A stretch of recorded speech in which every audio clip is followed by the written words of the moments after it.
Ross, good to catch up. I guess you're not sitting in a courtroom or the halls of Congress today, which is it's got to be a little bit of a welcome change. Yeah, it is. I'll be back though. I'll be back next Tuesday. There's another congressional hearing. So this one about employment, athlete employment, Tuesday on the Hill. So it's only a short break. Yeah, well, good luck with that. So Keith Carter was on with us a couple of days ago, athletics director at Ole Miss, and he was very, very candid in some of the answers to questions that he had. I made the comment to him, everybody keeps talking about a split, especially in football with the bigger schools kind of breaking off and doing their thing. And I was like, do you believe that that's happening? And he did not hesitate, and he said, yes, I do. We've also heard Trent Dilfer from UAB say it's happening. Will Hall has kind of piped up and said the same thing with Southern Miss. What's the latest you're hearing on the idea of who's talking about that, and how openly are they talking about it? Yeah, I saw a lot of Keith's comments. Commend him for being open and honest. It does seem like more and more these days we are getting open and honest type of comments like that from people at the highest level as we kind of go down this road because it's become pretty obvious. It's become a point where you can't really hide from it anymore or dance around it even. It's become obvious. And, I feel like for the last 6 weeks maybe or so, I think I've written a story once a week on kind of the future of college athletics, whether it be the Group of Five or the NCAA tournament or the CFP or some kind of NCAA governance Power Five split.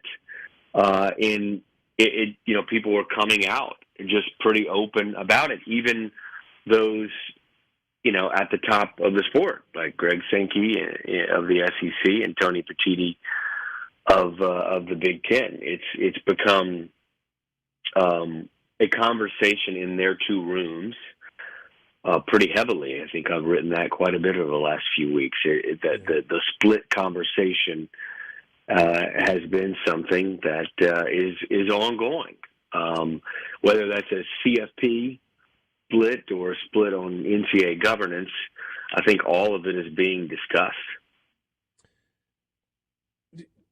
What do you think that looks like when they are?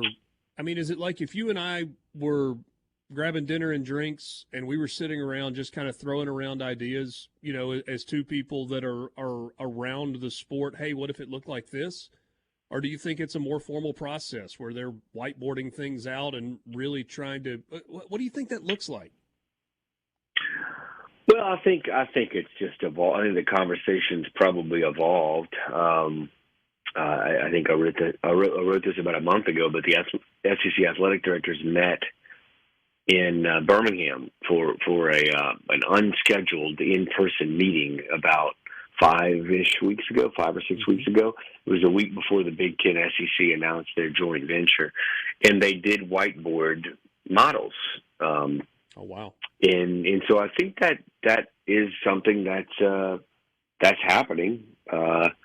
And that's not to say it was just models on a split, but I think what we have going, and these are two separate topics too, by the way. There's kind of like the topic on the college football playoff, and there's kind of the topic on NCAA in governance. And I think with each topic, it depends on who you ask, but you'll get different opinions on how close or far or how big of a chance that it is for some kind of SEC Big Ten split, either breaking away from the CFP or either breaking away from the NCAA and governance.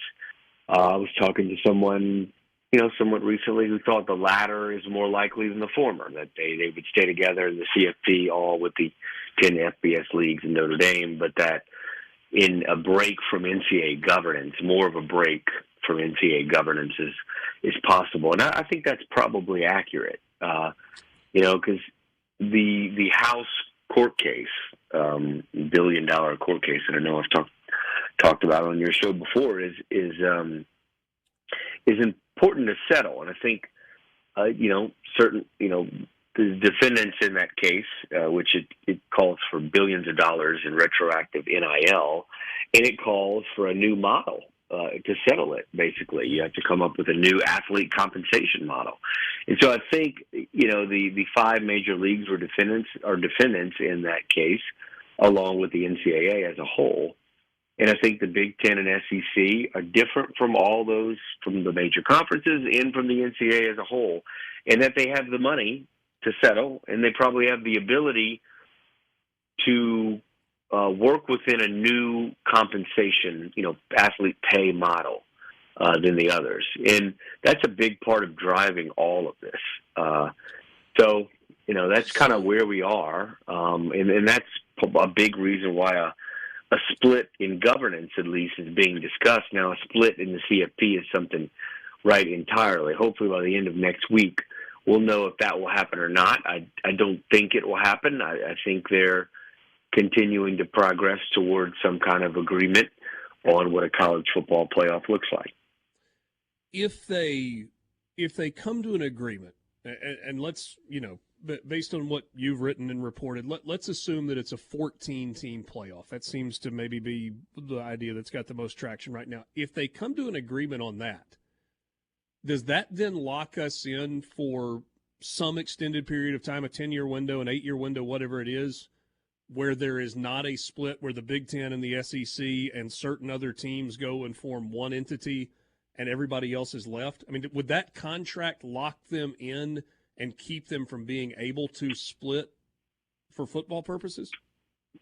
Well, yeah, you would think it would. That's the only thing right now binding the 10 FBS leagues together in Notre Dame is the TV contract with ESPN to cover to broadcast the CFP.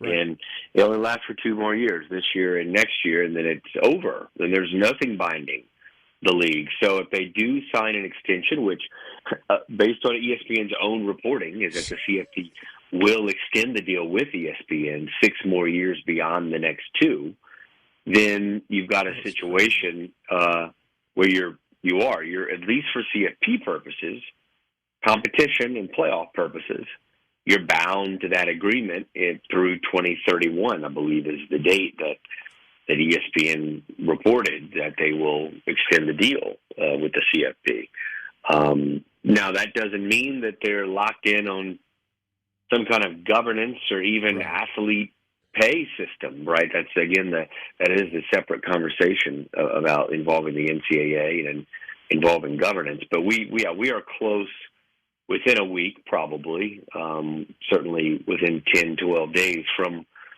having probably some kind of a CFP agreement and thus a new contract that binds everyone together for an extended period of time. We got 2 minutes left. Forgive me if this is asking you to speculate as opposed to report. And if you don't want to go down this road, that's fine. You and I think, both very much agree that Greg Sankey is a smart guy. When the idea of 4 automatic bids for the SEC and the Big Ten got thrown out, Greg Sankey knew that wasn't going to fly. So what did he really want? Is 3 what he really wants? Or does he really want to say, you know what, forget it. Just make it at large, best 14 teams. What do you think ultimately, Greg, his end game is? Well, I think the SEC in general has been pretty clear for several years, Richard, that they would want all at large. I mean, they Mark Keenum, the Mississippi State president, who's the chair of the CFP, he's come out with me and publicly said that he pitched that 2 years ago, 12 at large. And Greg, I think, was behind him in support of that. And Greg Sankey has been public about that, I think, as well, to an extent. So I think that all at large is something that they would probably be fine with. I think the Big Ten is a league that probably is pushing a little more aggressive for the multiple automatic qualifiers.